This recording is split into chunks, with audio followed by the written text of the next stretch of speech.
much. I appreciate you. I'm going to start off this case as I usually do with a trigger warning that if you're under the age of 13 or 14, this video is not suitable for you. Please do click on one of my other videos that is more suitable for your age range. I also want to apologize for the image quality of this video. I recorded this video yesterday actually, and the background noise was just way too much for the video to be usable, unfortunately. I think in part that was because this little connecting cord that I have stopped working on me today, so I think it was glitching in and out yesterday. But I'm using the camera on my laptop right now, which really is not the best quality. When I look at the playback, it just looks grainy, especially when it's full image, so I really do apologize for that. I hope it's still enjoyable for you and that the audio is crisp enough that you don't mind the image, but it's not the quality I want to put out, and I'm sorry, but I very much wanted to get a video out to you guys today. I wanted to get it out yesterday, but like I said, things happen, so I've accommodated. I am getting you this video no matter what it takes, so here we are. The other thing I want to say is that I'm obviously not a professional investigator, so if anything I'm discussing in this case is incorrect, which it shouldn't be because I verify the information I'm giving you guys, but if I've gotten anything wrong or you feel I've missed something important, please do let me know in the comments, because I want to make sure everything I'm putting out to you guys is nothing but factual. I do have coffee here, which I'll be sipping on. And of course the color matches my earrings and my rings and bracelet and the background color as well, because we want to be color coordinated around here, folks.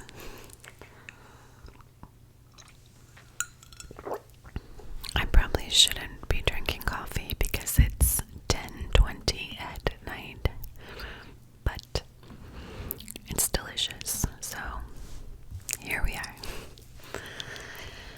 Okay, so today I'm going to be covering a case that I first saw on Netflix's Unsolved Mysteries series.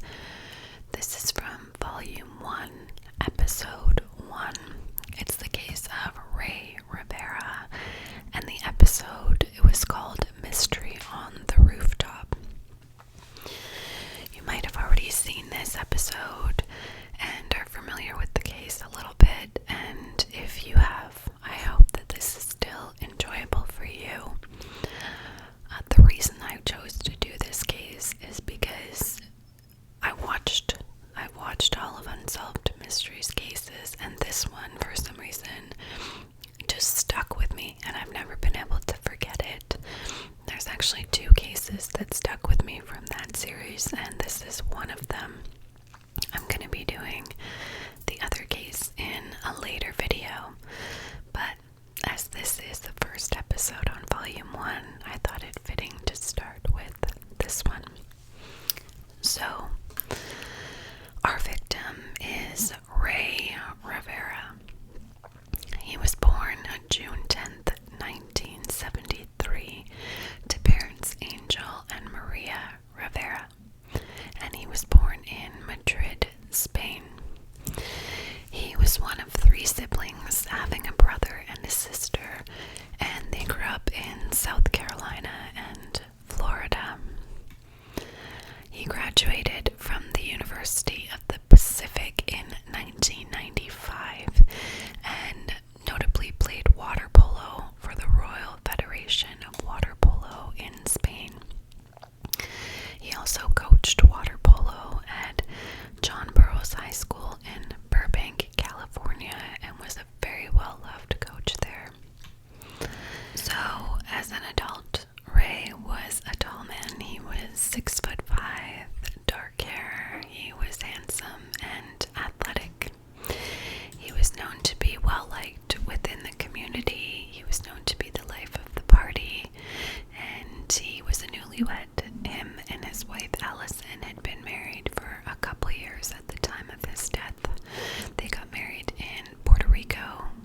very much in love, had a comfortable, happy life together, and I'll show you photos of them at the end of this video as I normally do, but they were a very beautiful couple.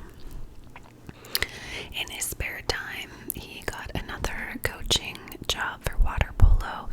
This time he was the assistant coach for a men's water polo team at Johns Hopkins University. So 2 years prior to his death, they made the move from LA to Baltimore, and the reason they did this is because he was offered a job by his good friend Porter Stansbury. However, they were making plans to move back to LA so that Ray could pursue his dreams of becoming a screenwriter, which was ultimately his passion. So for several years, he worked for his friend Porter Stansbury as a writer and videographer for Porter's investment company.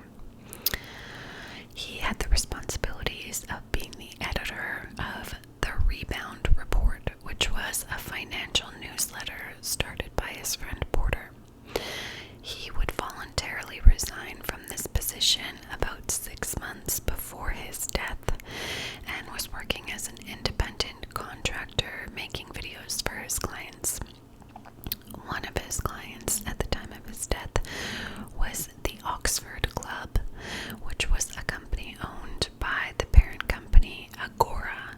So these companies had an association with Porter Stansbury, so keep that in mind as well.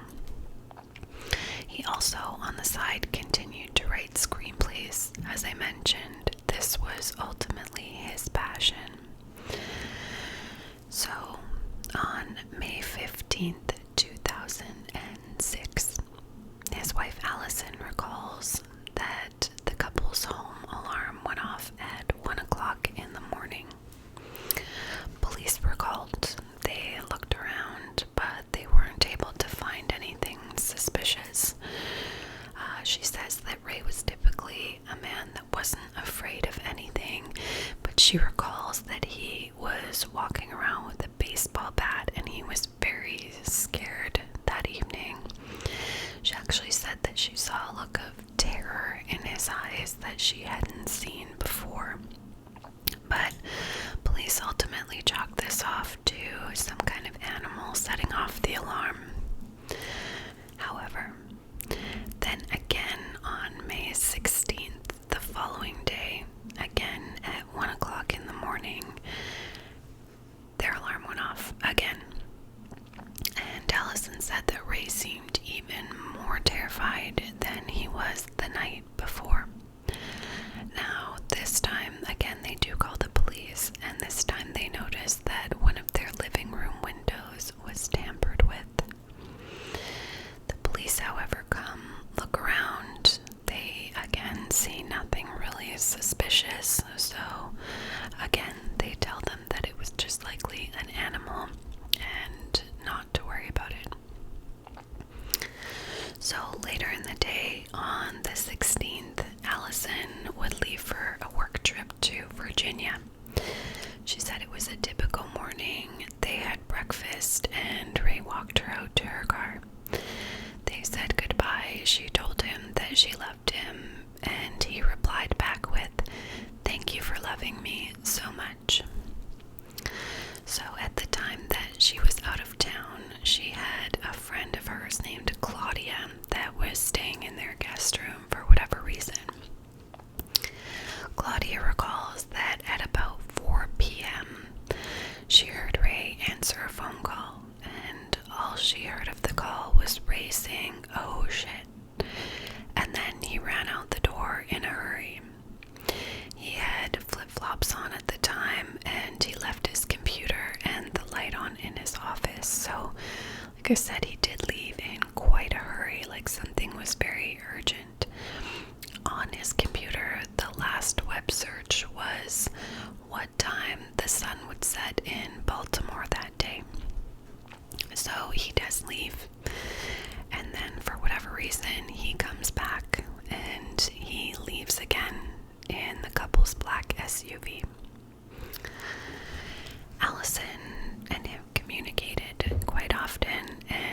She said she tried calling him several times that afternoon and evening, but was unable to reach him, and he never called back, which she said was very unusual for him, as they spoke multiple times a day, always, and especially since she was out of town.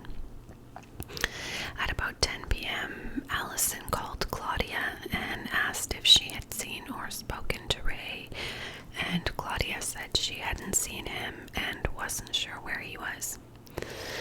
This concerned Allison, but she just thought maybe he went out for drinks with some friends or something and didn't get in touch with her, and then she would talk to him the following day.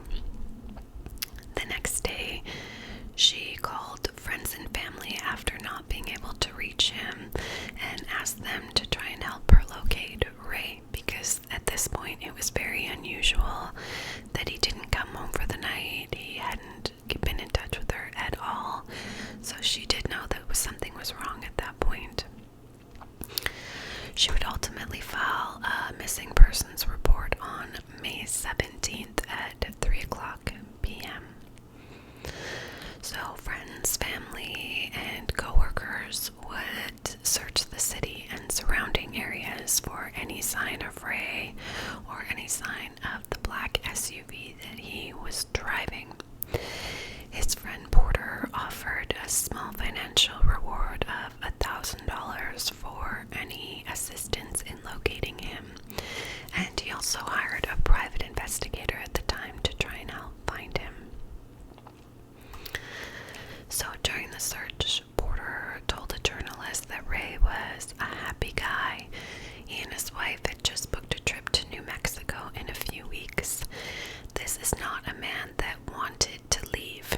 I've got to find my friend. I can't imagine my life without him. He's my best friend. So on May 22nd, while Allison's parents were out searching for any clues and his co-workers were out searching for clues, the in-laws end up finding Ray's SUV parked in a parking lot in downtown Baltimore, relatively close to where Porter Stanbury's office location is, where Ray used to work. So authorities and friends and families focus or hone in on this area looking for Ray. So on the 24th, Ray's co-workers were out searching for him, and they went to the parking garage where his car was. Now the parking garage is elevated up a few levels. It wasn't ground floor.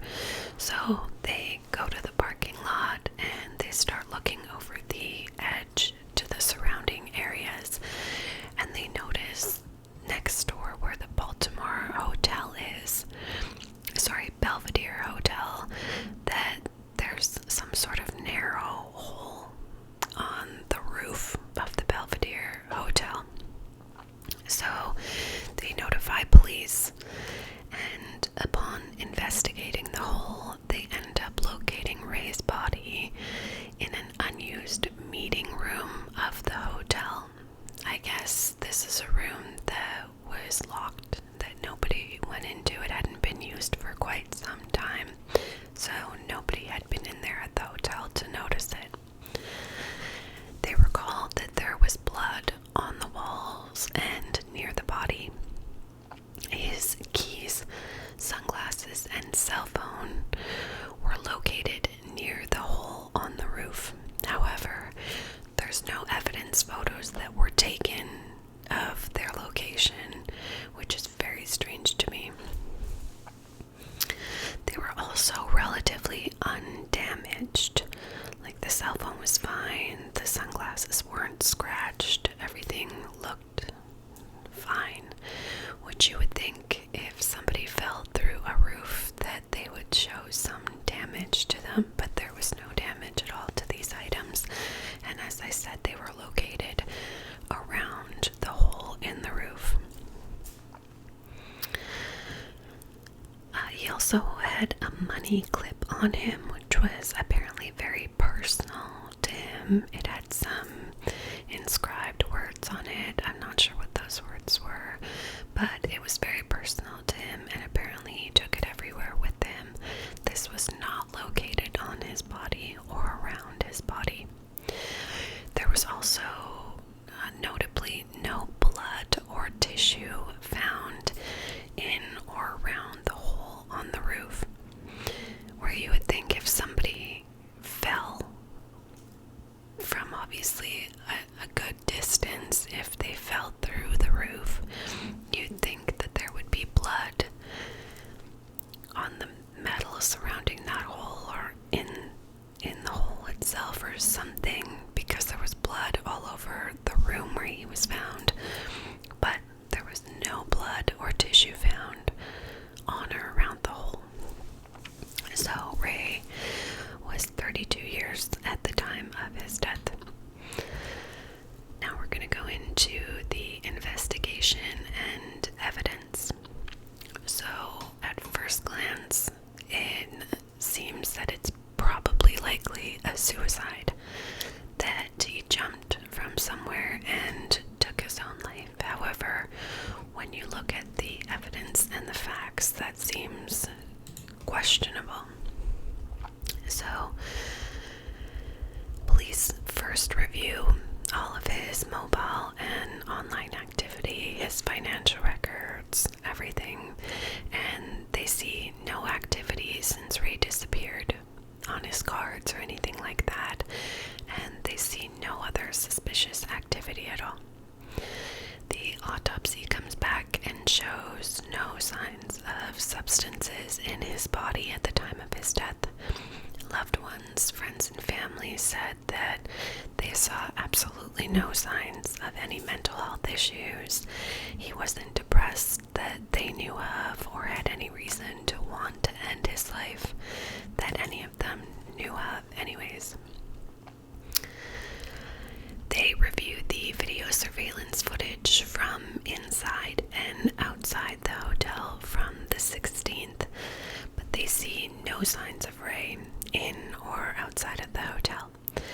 They also speak to all the staff members who worked at the hotel, and none of them had seen Rey that day.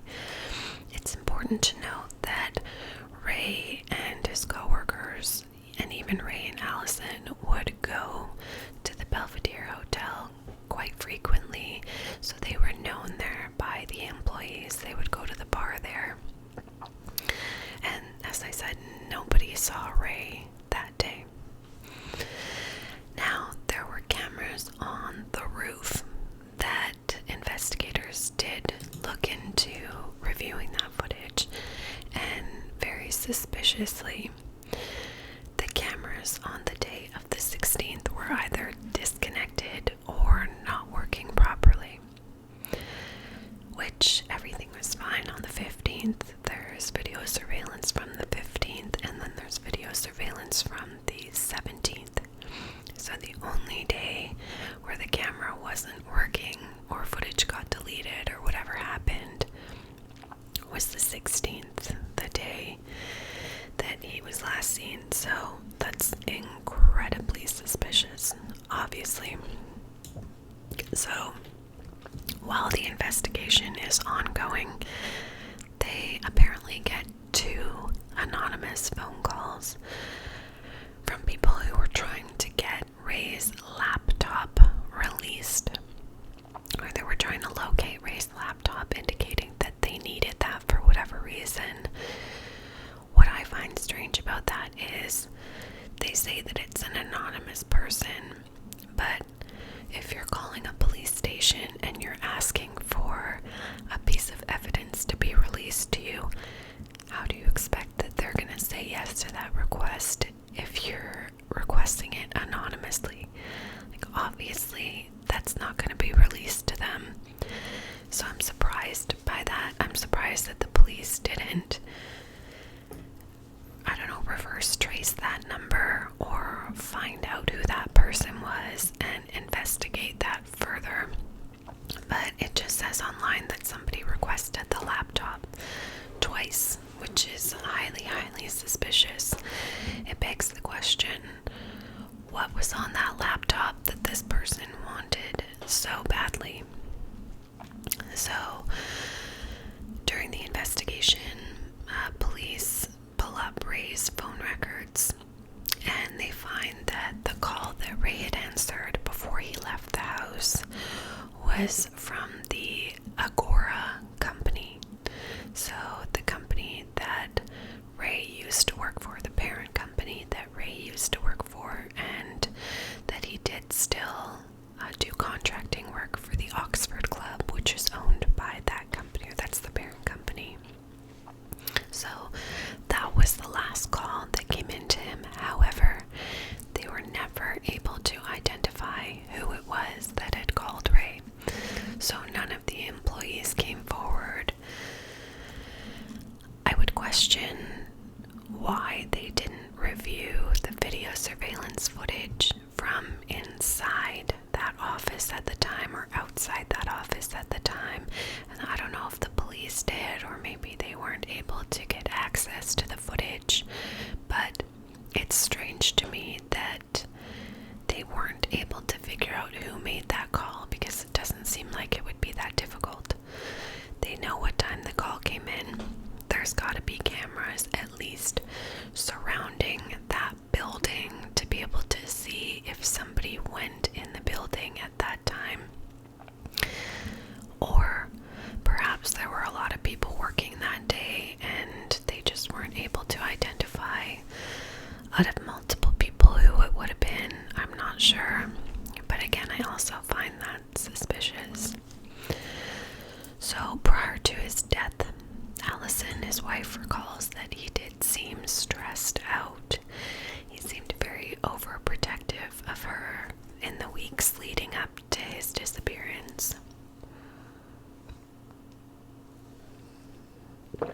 She says that he wanted to be with her as much as possible, which wasn't like him. She remembers going for a jog and Rey insisted on going with her. When they were at the track, Rey noticed a man at the track, and evidently he started sprinting over to him protectively as if this man was going to hurt them in some way. But I guess ultimately the man left the track before Rey was able to get to him, so there was no confrontation. And when Allison had asked him about this, he brushed it off like it was nothing. Further on into the investigation, his wife finds a note taped to the back of his computer, and it was initially thought that this note could have been a suicide note. It was a very strange note that was almost like gibberish, and you can read it online, but it just states a bunch of different names. Names of prominent Hollywood figures. It had movie titles. It had Freemasonry quotes and just overall ramblings that didn't make sense.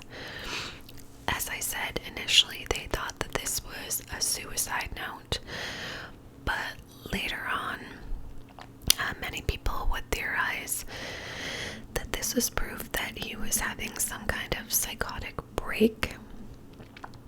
However, other people who were screenwriters would come out and say that immediately when they looked at this note, they could tell that it was what they call a tone reel or a mood reel, which I guess is common practice for the early stages of a screenplay. And like I said, they were adamant that that's exactly what it was, that it was nothing strange, and that a lot of screenwriters do that. It does look like gibberish and nonsense to anyone else, but evidently that's what a tone reel would look like to anybody else.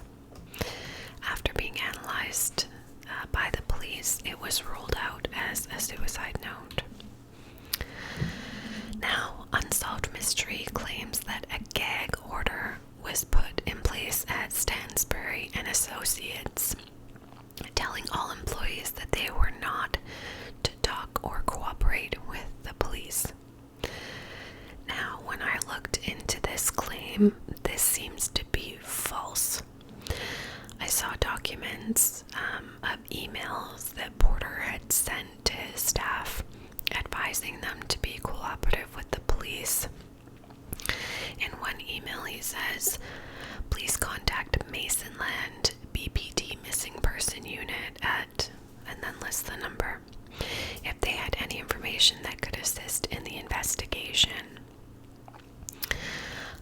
At least 3 of Ray's former colleagues gave statements to police after they saw the hole in the roof that led to the discovery of Rey Rivera's body. So a lot of people online are taking this gag order claim and spinning it so that they think that Porter's involved. They also claim that he was not cooperative. Porter, was not cooperative with police throughout the investigation after his body was found, and they point to the fact that he got a lawyer right away as suspicious. To me, I don't find that to be suspicious. If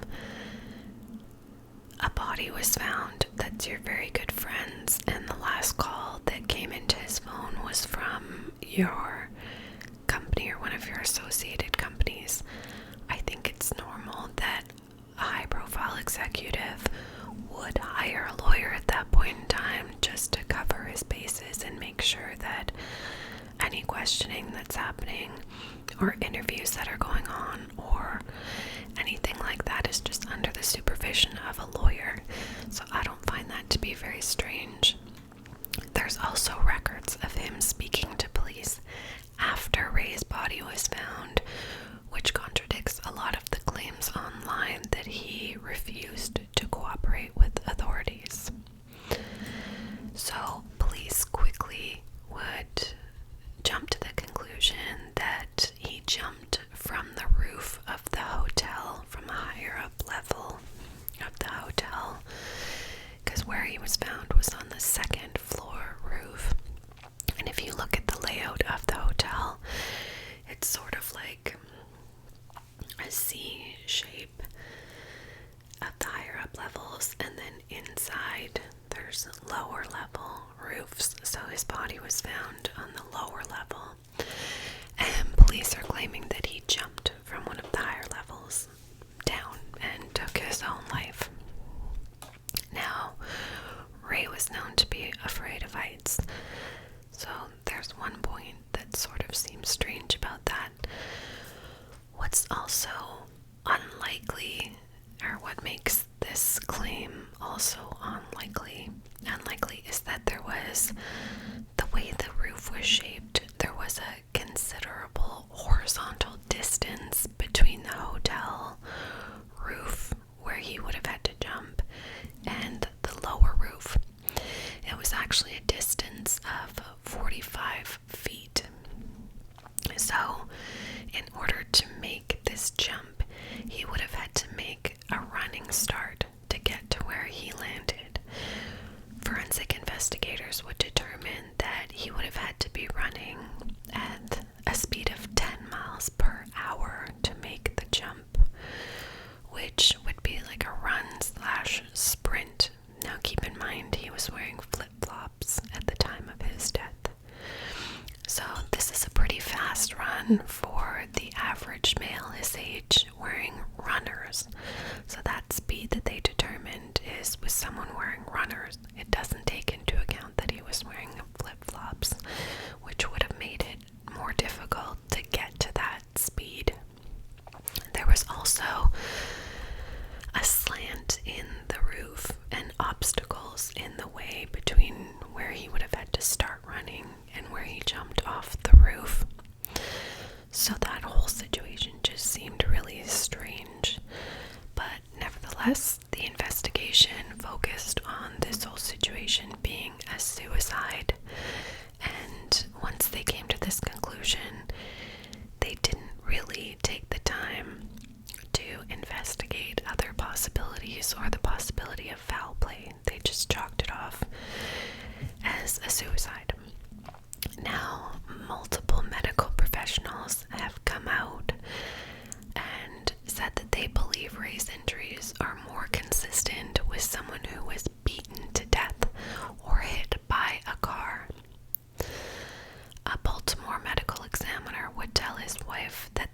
injuries on Rey's shin, so he had injuries on his lower legs. They would say that that's not consistent with the fall that the police are claiming happened. Another certified medical illustrator would also speak out that typically in a fall situation like this, there would be severe foot injuries from landing feet first.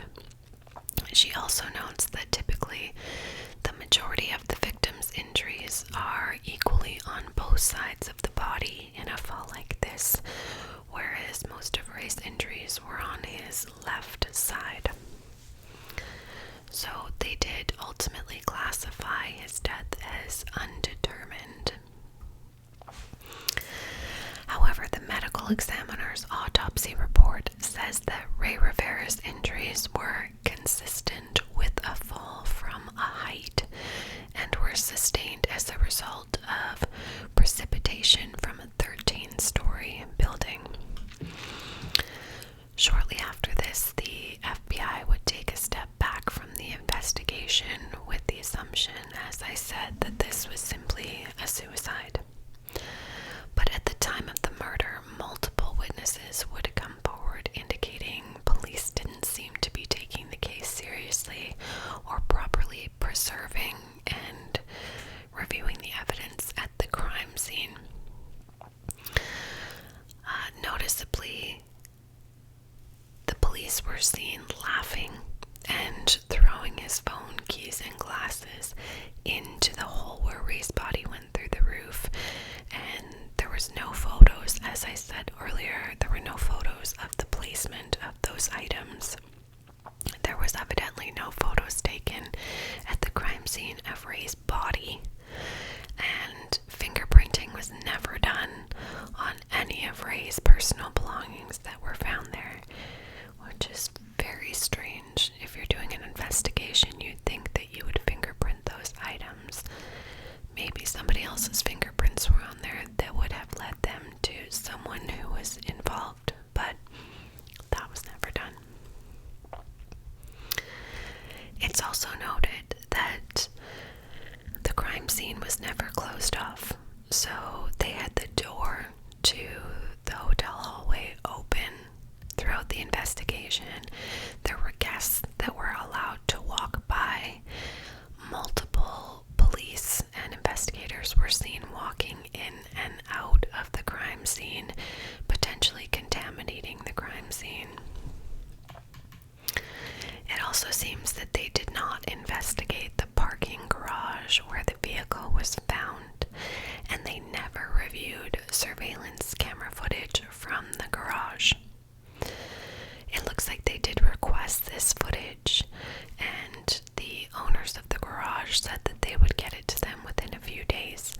It doesn't look like this was ever received by the police, and it doesn't look like that was ever followed up on. So we don't have any video of him leaving the parking garage. It should also be noted that his car was parked at an angle, almost as if he was in a rush to get to wherever he was going once he parked. So some people have made note that at the time of this investigation, there were a lot of suspicious deaths that were being investigated by the police department at the time, and that they seemed to be very overwhelmed. Apparently only 10% of the deaths were ruled as homicide at that point in time, and some people have speculated that ruling it as a suicide was an easy way to get it off of the police or the investigators' desks and move on to the next one. Okay, so now we're going to talk about the three main theories in this case. The first being that he took his own life. The second being that someone lured him to the parking garage and then hit him and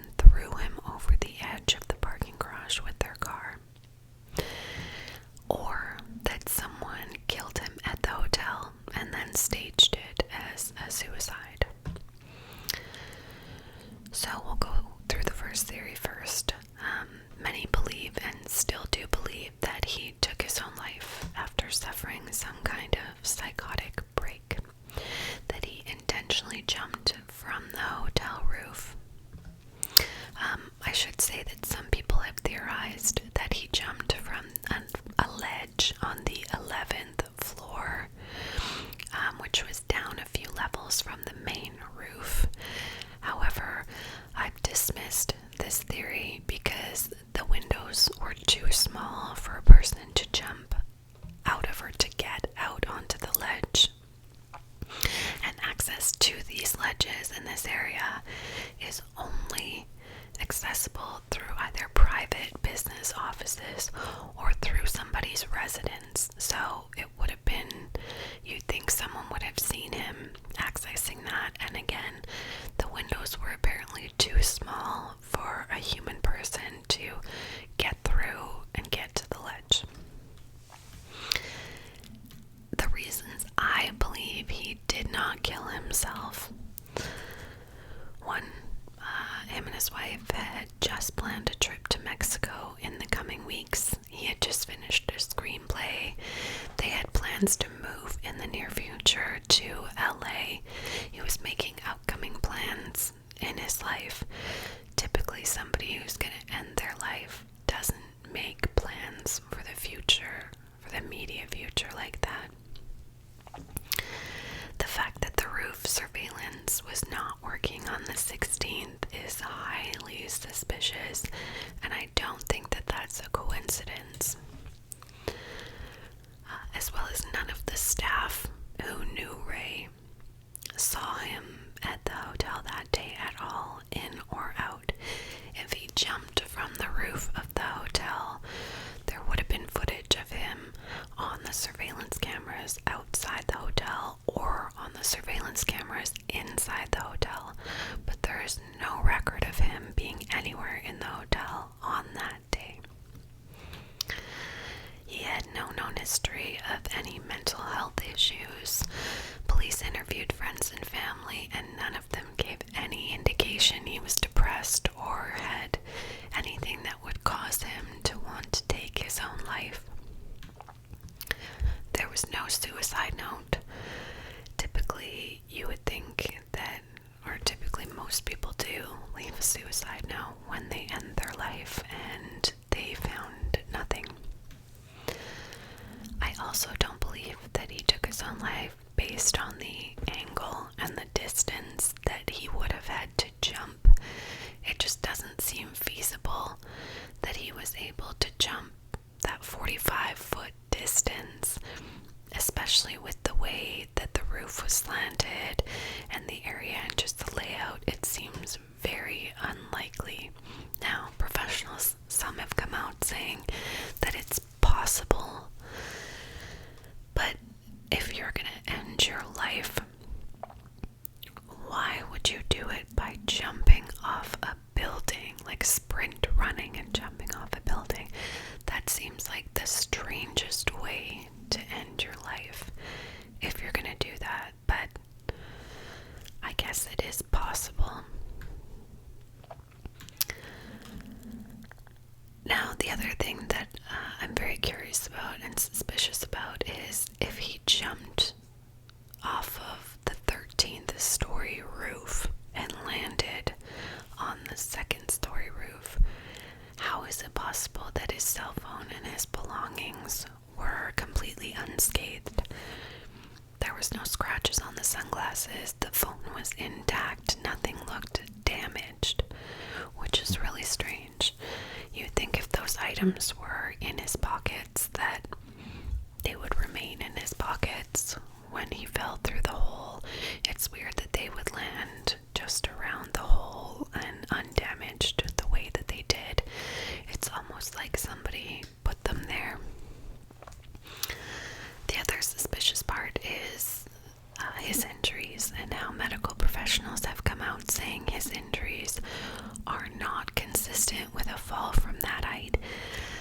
Many people have come out saying that they could be, but just as many people have come out saying that they aren't. So there's doubt there.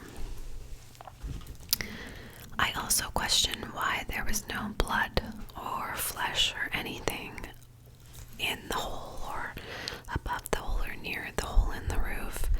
If somebody fell that far and their body was covered in blood and the room was covered in blood where they were found, how is it possible that none of that blood would be shown on or around the hole?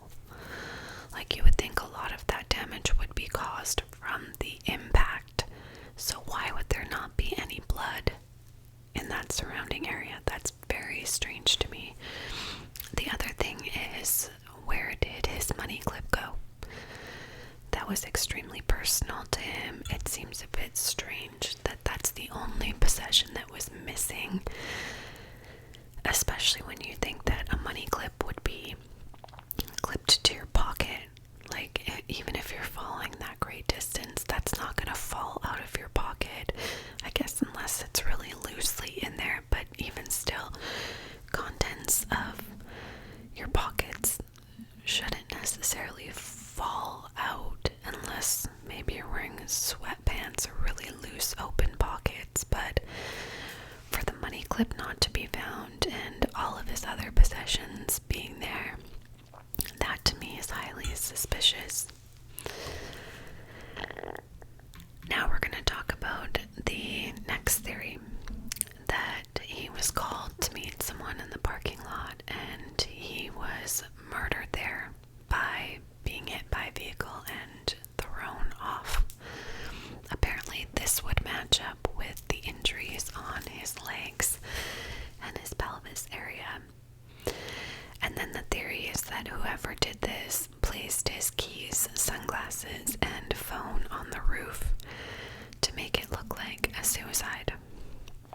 Now, many people theorize that his friend Porter had something to do with his death, and it should be noted that Porter purchased a vehicle at around, like, just after Rey died. So that seems suspicious. Could be coincidental, but seems suspicious. Also, at the time of Rey's death, Stansbury had been sued by the Securities and Exchange Commission and had been convicted of security fraud. He was fined $1.5 million in 2007. Perhaps this involved Rey somehow. It was said that there was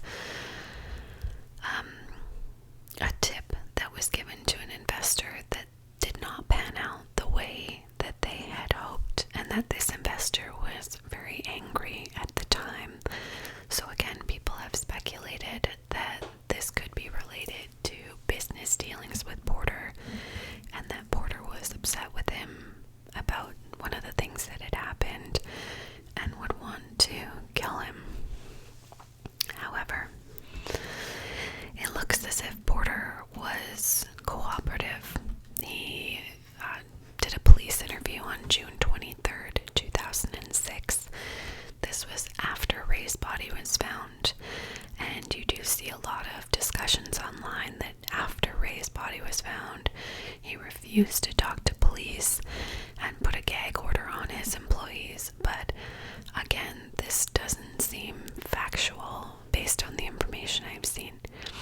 There's the June 23rd, 2006 interview with police.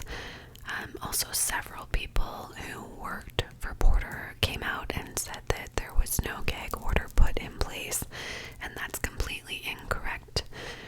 He did hire a lawyer, but as I mentioned before, I think that's smart for a high-profile executive to do if you're being interviewed by police in regards to your friend's disappearance and ultimate death. I think a lot of people would hire a lawyer in that case, so I don't necessarily find that suspicious. Ultimately, there was no evidence to support that Porter was involved, and no charges were ever laid against him. The other reason I don't think that he was hit by a vehicle and thrown off the roof in this way is because the angle in which Rey would have fallen, it doesn't match up with the hole in the roof. The hole in the roof looks like he either nosedived or went feet first because of how narrow it was. So he didn't like fall flat like this or on his back or his front. It was either feet first or head first. Whereas if you're hit by a car, for one, 45 feet is a big distance to throw someone. But two, if you're hit by a vehicle, if you're standing like this and a vehicle hits you, it makes you fold like this.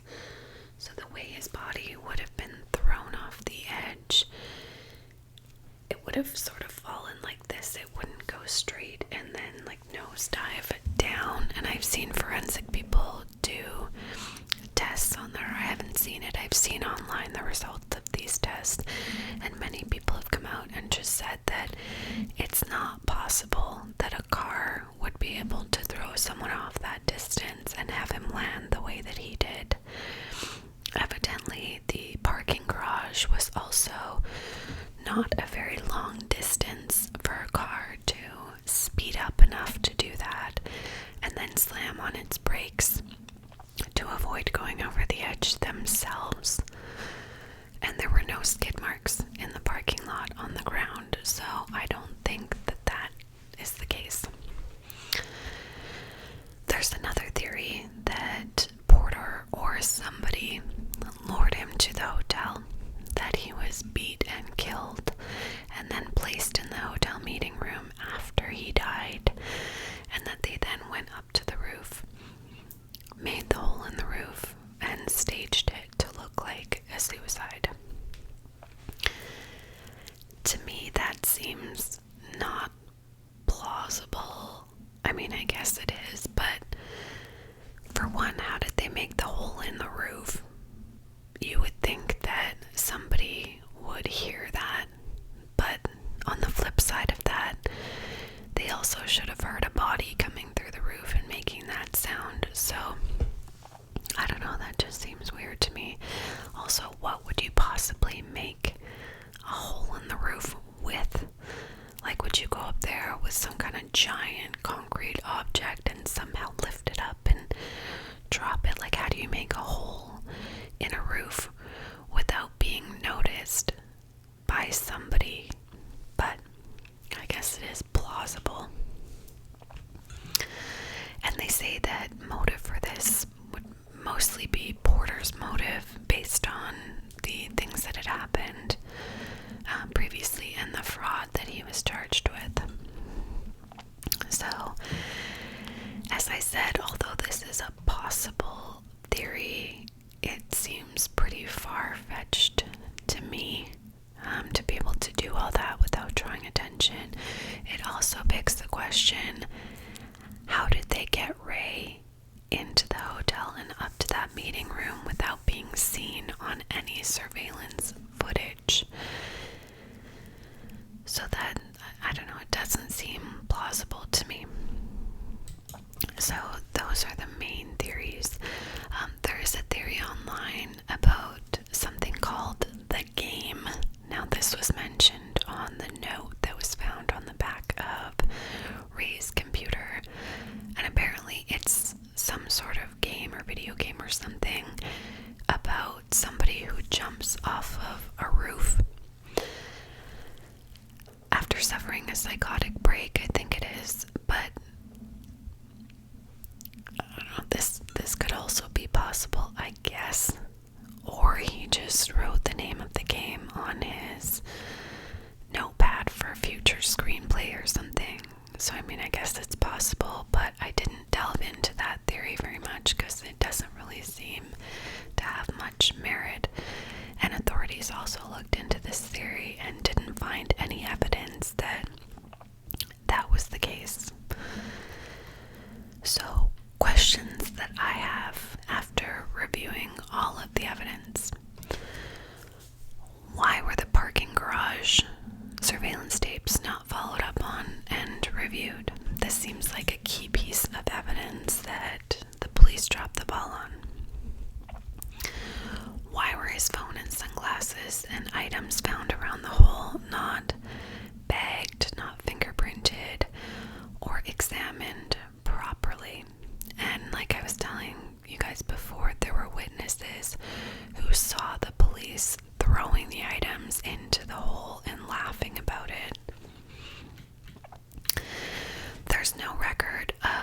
authorities checking Rey's phone location leading up to his death.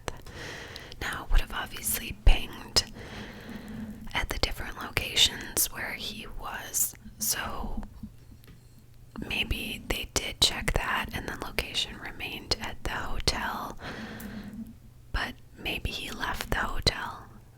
Like, you never know. So there was nothing online about his phone location and whether or not it ever left that area, but I'm curious if they ever did look into that, or if that was another thing they brushed under the rug and didn't care to investigate because they assumed it was a suicide. What happened on the call to prompt him to leave so quickly and say, oh shit? Like, it still bothers me that they weren't able to figure out who made that call. Why has no one at the Agora company come forward to say it was them? Why have they not checked? I don't know, do they not have a way where employees have to scan in when they get there? Or if there were several employees at the office at that point in time, how have they not interviewed those people to figure out who made that call, or checked each person's phone logs to see who made that call? That seems like something that shouldn't have been that hard to figure out, but for some reason that was never done, or they were never able to identify who made that call. Something else that I find highly suspicious that tells me this was not a suicide are the alarms going off at Rey's house the 2 nights before the disappearance. They both went off at 1 a.m. The window was tampered with the second time. This all happened right before he disappeared and was ultimately killed or died. That's not a coincidence to me. So it makes you wonder, was this related to the person that was trying to get the laptop? Did Rey have some sort of incriminating information on that laptop that somebody really wanted to see? I apologize if you can hear my stomach grumbling. It's 11:13 at night and I haven't eaten anything today, which is not very smart. But I apologize if you could hear that. The other reason why I don't believe this was a suicide is based on the fact that there was no skin or tissue or anything found in or around the hole in the roof. That doesn't seem possible to me. And the other thing I find suspicious is that his death happened on the day his wife leaves town. To me, that indicates that somebody knew his schedule. Somebody knew that she wouldn't be there that day and planned this for a time when she wouldn't be around. So those are my reasons for questioning the suicide theory. Now, since her husband's death, Allison has moved around from different cities and worked at different jobs, and she's ultimately settled in California, where she works as the vice president of business development at Boulevard, which is a beauty and technology company. As of 2020, she reportedly hadn't been in a relationship since Rey's death. So that's all as far as theories. Typically, I will tell you guys what I think happened. In this case, I really don't know. It would seem that somebody else was involved. But, I mean, that would mean that they would either have to have killed them in the hotel and somehow gone completely unseen on video surveillance footage, which seems very unlikely that Rey was in the hotel and nobody saw him and he was nowhere on video. But if someone else was involved, how did they get him through the roof if he wasn't in the hotel prior to his death? So that would mean that somebody somehow pushed him or got him through the roof.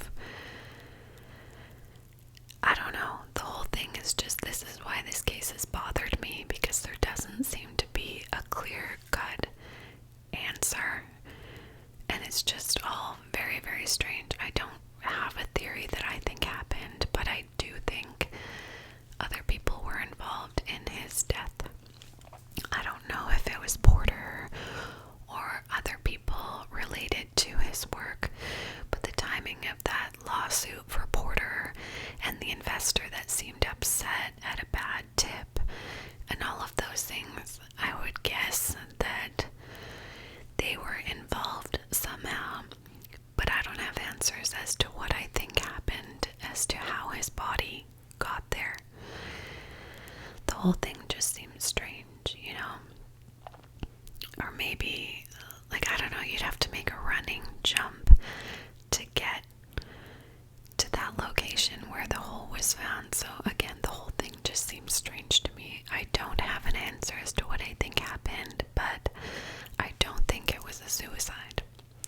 But if you guys want to let me know what your thoughts are, I would love to hear your theories on this case. Now I'm going to end with some kind words from one of his previous water polo students. This is a woman, or a man, sorry, named Curtis Hyman. And he commented on a memorial page, and that's where I got this message from. He commented on June 2nd, 2006. I've swam for numerous coaches, and Ray was the only one whom I ever respected enough to call coach, both on and off the pool deck. From swimming in a pool full of gnats to getting kicked out of our water polo games, Coach was always pushing us to the limit and supporting us wholeheartedly.